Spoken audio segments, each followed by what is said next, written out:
Hey ladies and gentlemen, so it's about 87 degrees outside and sweating a little bit, but we have the AC on. Anyways, so I want to share with you people, I guess 8 tips. Stay safe while driving on the road. The first one would be to obviously not use your phone. This phone I actually put record before I started moving.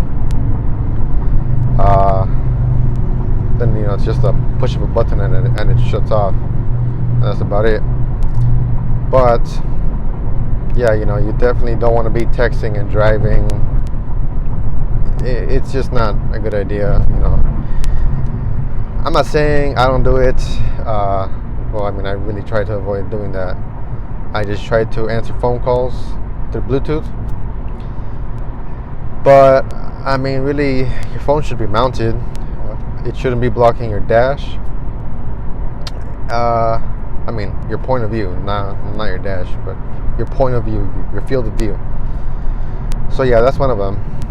Number 2 would be to definitely to watch your speed and to leave a gap. I believe they say like a 4-second gap if you're going over 45 miles an hour, and another second or something like that for every 10 miles per hour faster that you're going, something like that. At the very least you want to be, I want to say like 3 seconds away from the car in front of you, because that way your field of view is just a lot more immense. You can actually see around the car in front of you and not just mainly the car in front of you. If they brake check you, you're probably gonna hit, or you might hit, and that's not good.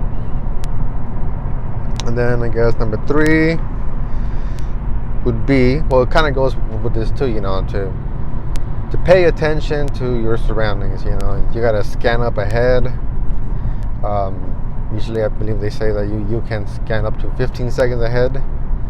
The further you can, the better, but usually 15 seconds is about a good point of view. And basically what that means, is that if you're 3 seconds behind the vehicle, you should be able to see about 5 times ahead of the vehicle. Like in 15 seconds, that's where you're going to be, so you got to be ahead. You want to be already prepared and not be reacting.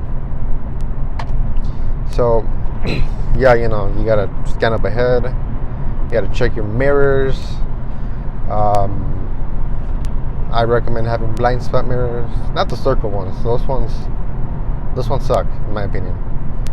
But like the longer ones, like the ones that I have on mine. And check your back mirror if you're able to. Because you will want to have a plan B, or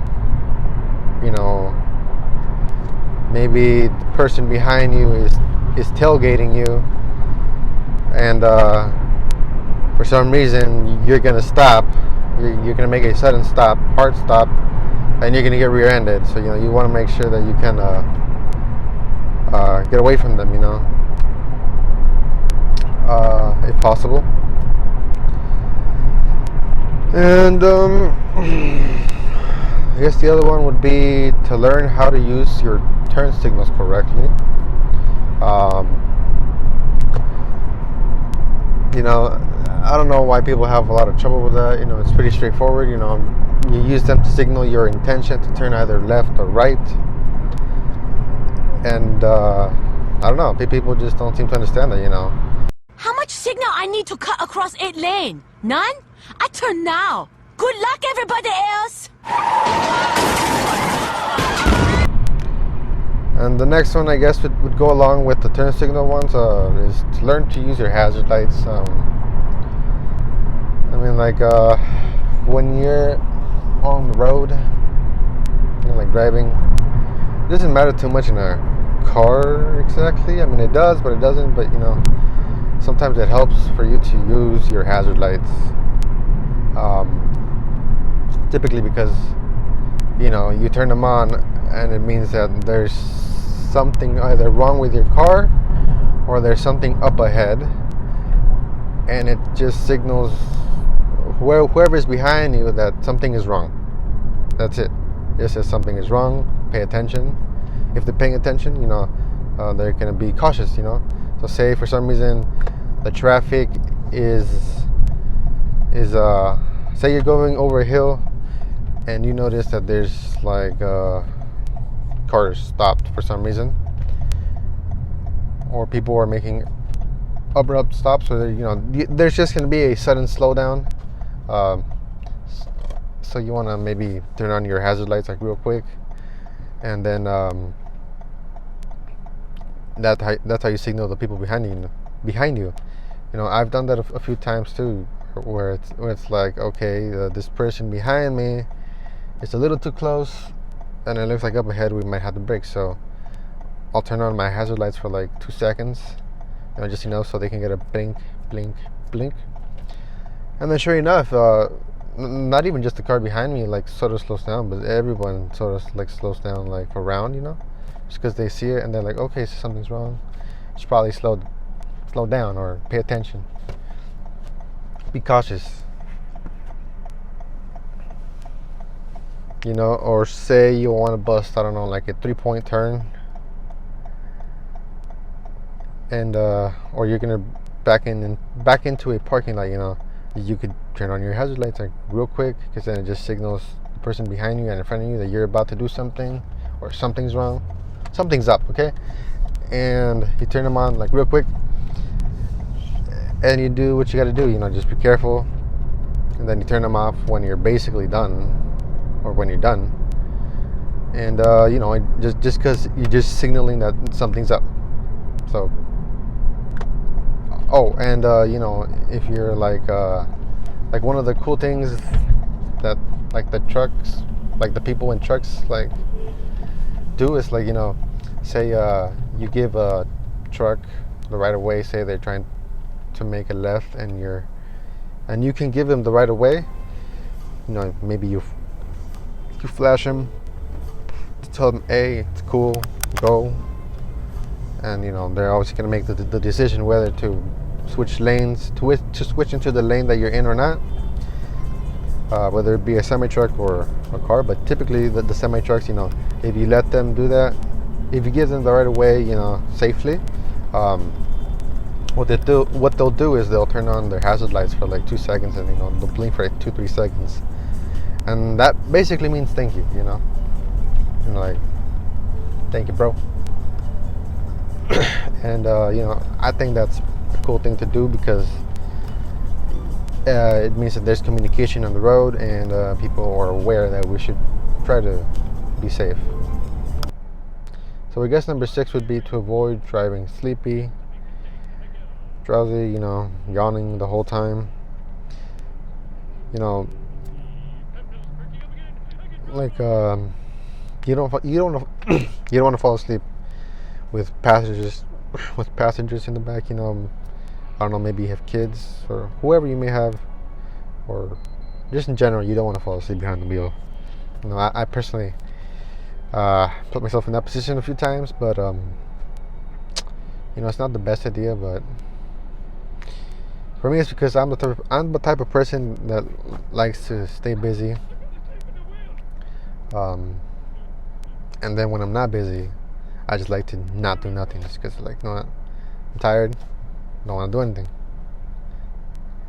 But you definitely want to try and get as much sleep as possible. They say usually it's about 6 hours of sleep that you at least need to at least be able to function right. And yeah, I think later I could do a video on how to stay awake if you're sleepy, but again, I don't recommend it. I personally almost went over a bridge while working somewhere, I think on the, I want to say, and somewhere on the freeway, I was trying to go on to the 5 or the 405, I forgot, and I was driving sleepy, and I almost went over like the barrier and like down. I was maybe like a foot away, which is pretty close, but well, I'm here. You know, I guess number 7 kind of goes with this one too. You know, don't drink and drive, and don't be high. I mean, don't be high and be driving. It's just not a good idea. You know, it's kind of goes with driving sleepy. You know, your reactions are just not the same.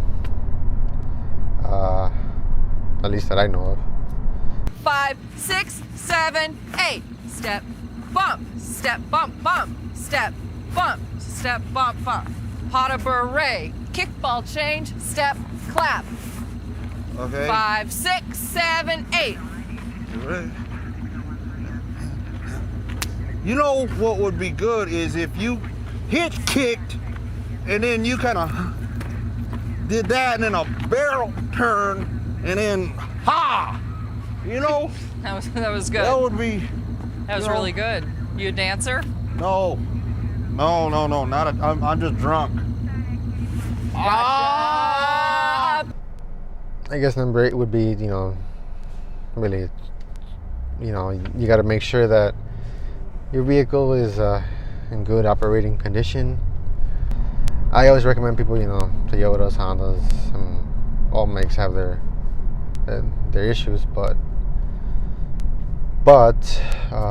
those just seem to be the slightly better options, if that's the right way to put it. And you know, I recommend people also to you know, if you have to pay to get a vehicle inspected and you really like the vehicle, you know, because you really like the vehicle, you know, you might as well get it inspected, because what if it looks really good and it's turns out that, you know, it has a lot of problems. You know, paying, I don't know, $100, $200 for someone that knows what's up to check it out is much better than getting a junk car. So I think that's it for today, ladies and gentlemen. So I'll see you in the next video. Take care, and I hope you have a wonderful night, a wonderful day, depending where you are. And I'll see you in the next video.